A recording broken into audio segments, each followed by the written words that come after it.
ব্যাস চলে এসেছে সাত সকাল। হ্যাঁ এসেস, বসো। তা হ্যাঁ রে পুটি, তোর বর জানি কি করে? আরে ওই তো একটা এক কোম্পানি। সেকেন্ড, না না, তোর বর তো চুরি করে, তোকে চুরি করে নিয়ে পালিয়েছে।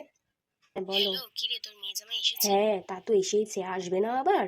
একদম সেজে গুজে চলে এসেছে সকাল সকাল ড্যাং ড্যাং করতে করতে। আমার মেয়েটাকে নিয়ে পালিয়ে শান্তি হয়নি, আবার আমার মাথাটা জ্বালাতে এসেছে।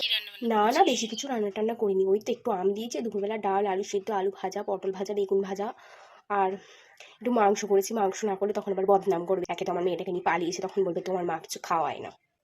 এই না, এটা তোমার গিফট। আরে এইসবের আবার কি দরকার ছিল? তোমার পছন্দ হয়েছে তো? হ্যাঁ খুব সুন্দর, খুব সুন্দর হয়েছে।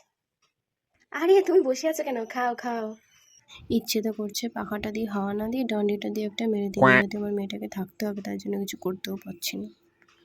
মা শোনো, দেখো ও খুবই ভালো, আমার খুবই যত্ন নেয়, আমাকে কোনো কাজ করতে দেয় না, সমস্ত কাজ করে, আবার বাইরেও কাজ করতে যায়, তুমি ওকে খারাপ ভেবো না প্লিজ। আসছি। শোন, ভালোভাবে থাকিস।